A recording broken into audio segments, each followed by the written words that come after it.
자, 학생 여러분 안녕하세요. 5단원 원격 수업 촬영하겠습니다. 자, 5단원은 에너지 문제를 해결하기 위한 인류의 노력, 이번 시험의 마지막 파트가 되겠습니다. 자, 신재생 에너지 있고요. 신재생 에너지 중에서 해양 발전에 속하는 조력과 화력 발전 교과서 그림 2개 있죠.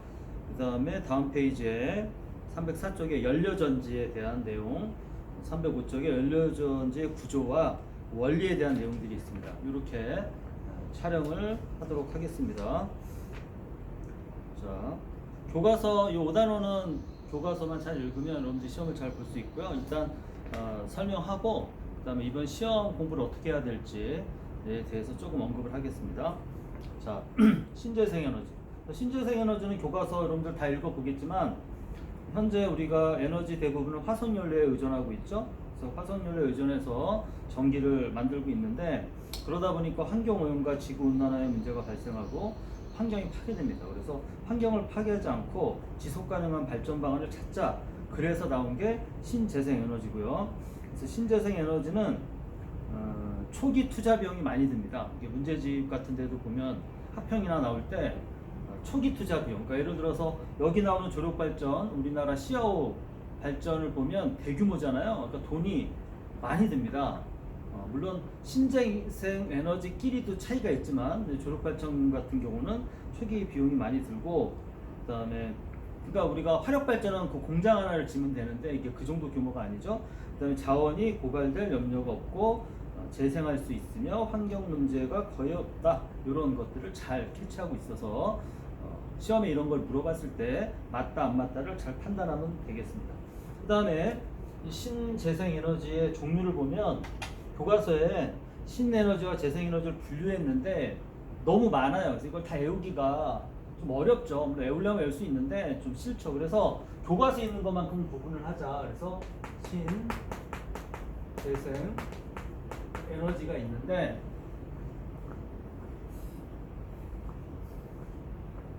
안 보이네요. 자, 좀 밑에다 쓰겠습니다. 자, 신재생 에너지가 있는데 이 신에너지랑 재생에너지가 있잖아요. 자, 그래서 이거 구분을 하는데 다는 못하더라도 교과서에 나오는 연료전지, 이 연료전지는 신에너지고요. 재생에너지는 교과서에 있듯이 해양에너지, 해양에너지는 조력에너지랑 화력에너지가 있죠. 조력과 화력. 자, 이렇게 이 정도는 구분을 해줬으면 좋겠습니다. 자, 그 다음에 조력발전을 보면, 이거는 조력발전은 화력발전과 차이를 보면, 조력발전은 이제 조수간만의 차죠. 밀물 썰물. 자, 밀물 썰물. 밀물과 썰물을 이용해서 그때 이제 움직이면서 높이차가 생기죠. 해수면에 높이차, 그걸 가지고 전기 에너지를 만드는 거죠. 수력 발전과 비슷하죠. 포텐셜 에너지. 그다음 파력 발전은 파도 치잖아요. 파도, 물론 일정하지 않죠. 파도의 세기가. 그래서 이거는 파도가 칠 때 그 그림을 보면 파도가 치면서 공기를 밀면서 공기 흐름이 생깁니다. 그러니까 이 파도로 때리는 게 아니라 파도가 공기실에 들어가면서 그 압력이 가해지면서 공기 흐름이 생기죠. 이런 걸 놓치면 안 돼요. 교과서를 잘 읽어야 돼요. 대충 읽지 말고.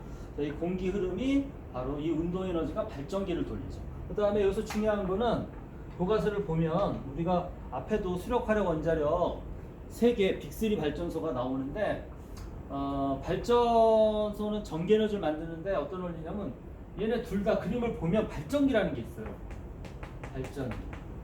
발전기 나오면 무조건 전자기유도죠. 그게 중요한 거야. 시험에 이런 거 학력평가나 모의고사 수능에도 잘 물어봅니다. 그래서 발전기가 있다는 거는 전자기유도를 이용한다는 거죠. 전자기유도 1단원에 배웠던 거.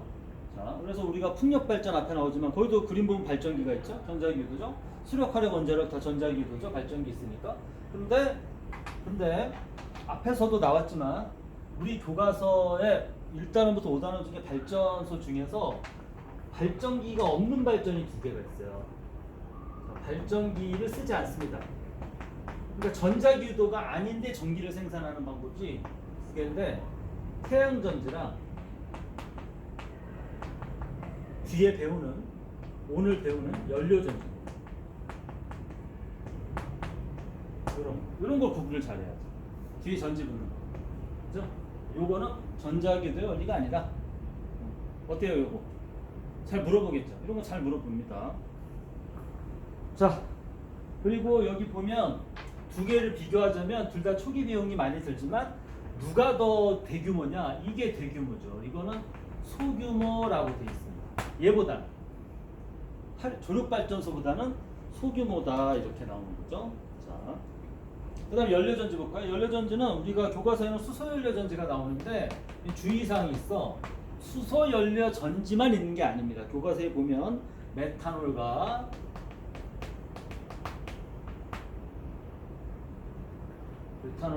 천연가스죠. 천연가스. 이렇게 세 가지가 있는데 그 중에 교과서에는 수소에 대한 언급을 한 거죠. 세 가지 있습니다. 수소연료전지만 있다? 그러면 틀립니다. 자, 그 다음에 이제 305쪽에 수소연료전지의 원리가 있어요. 그 그림을 잘 봐야 돼요. 어려운 그림은 아닌데 이제 화학 반응이 일어나죠.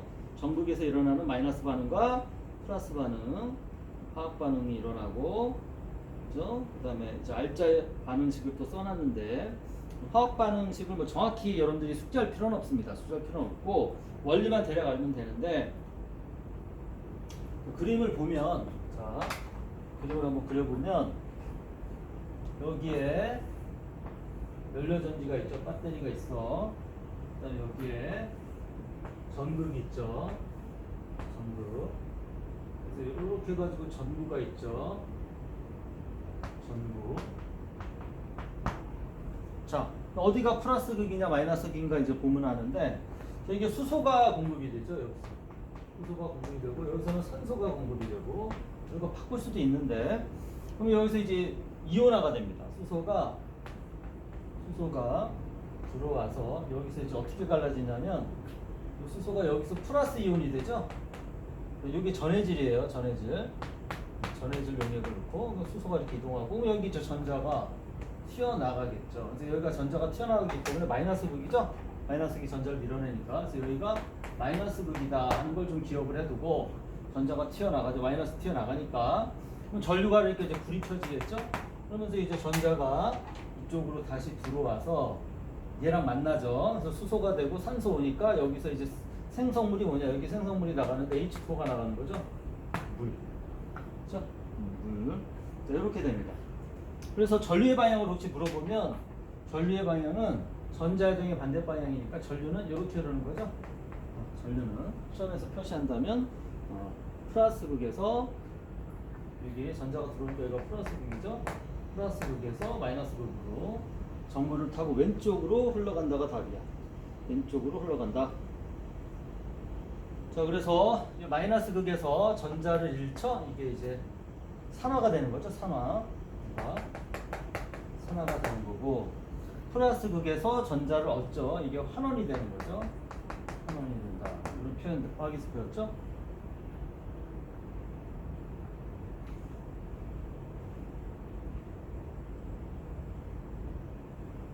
자, 그런 내용들이 있고, 자, 그런 걸 좀 정리해 두고요. 그 다음에 거기 써 있는 거 보면, 여기는 뭐 여러분들이 그렇게 어려운 내용이 없어요. 교과서를 잘 읽어봐야 되기 때문에 교과서를 좀 언급하면, 최종 생성물의 물만 상생되므로 환경오염물질이 거의 배출되지 않고, 그 다음에 연료전지는 장점이 있는데, 자, 장점과 단점을 좀 보면, 장점, 여기 안 보이죠? 안 보이니까 밑에다 쓰겠습니다. 연료전지의 장점, 단점, 기술하면 에너지 효율이 높다.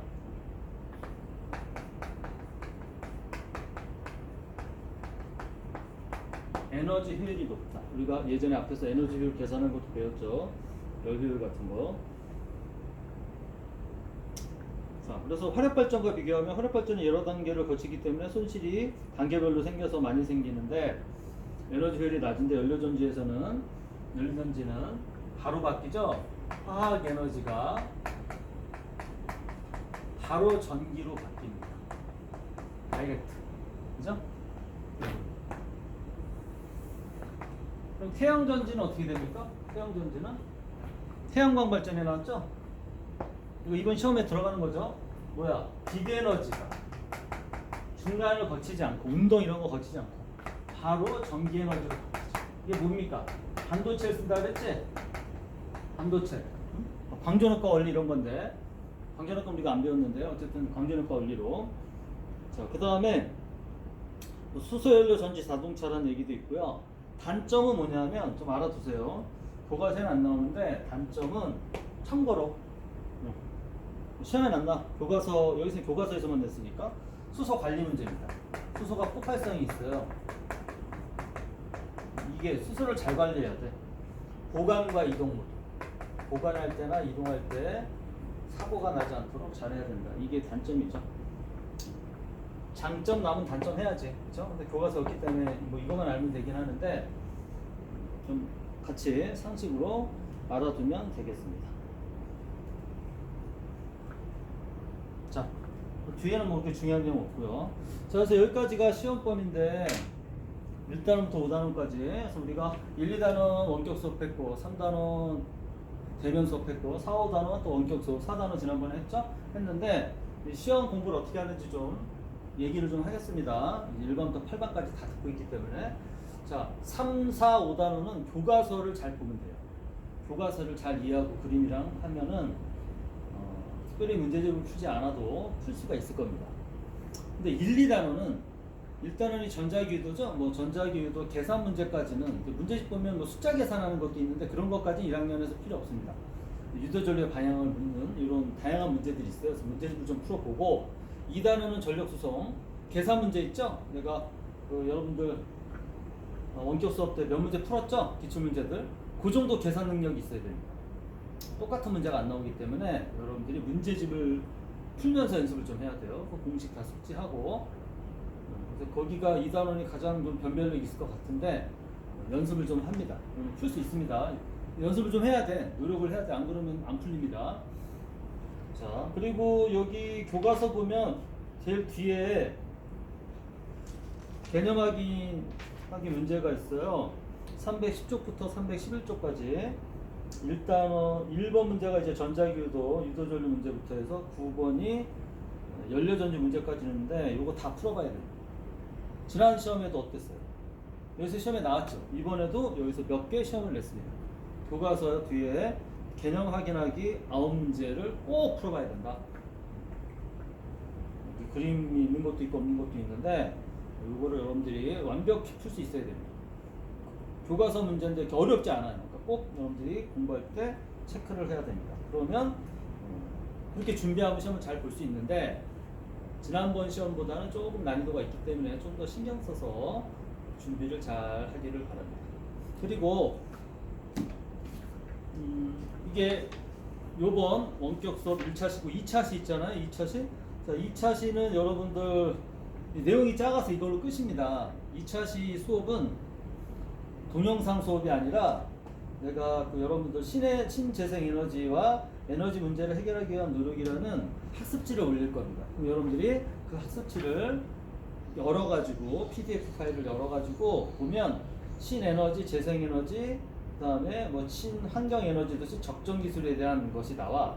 물론 여기에 보면 적정기술 이런 거는 교과서에 없어요. 그래서 시험에 나오진 않지만 이거는 여러분들 시험 공부 플러스 알파 상식 이 단어를 공부하니까 관계된 거를 공부하는 걸로 해서 여러분들이 요거를 받아서 빈칸입니다. 그래서 신에너지랑 재생에너지의 종류와 장단점이라든가 적정 기술이 뭐가 있는지 이해라든가 이런 거를 네이버를 찾아서 아니면 다수는 검색 엔진을 찾아서 요거를 여러분들이 메꿔서 찾아보는 그런 시간입니다. 저희가 자료를 찾아보는 시간입니다. 물론 이거를 여러분들 어디에 제출해서 제가 선생님들이 검사하는 건 아닙니다. 그냥 여러분들이 알아서 자기 자신의 공부를 위해서 찾아서 조사하고 숙지하고 끝나는 겁니다. 제출하는 건 아니에요. 이게 2차시입니다. 2차시 동영상 수업을 올리지 않고 자료를 문서로 올리겠습니다. 자, 이렇게 해서 이번 주 본격 수업이 다 되고요. 시험 준비 잘해서 기말고사 잘 봐서 여러분들 내신 관리를 잘 하길 바랍니다. 수고했습니다.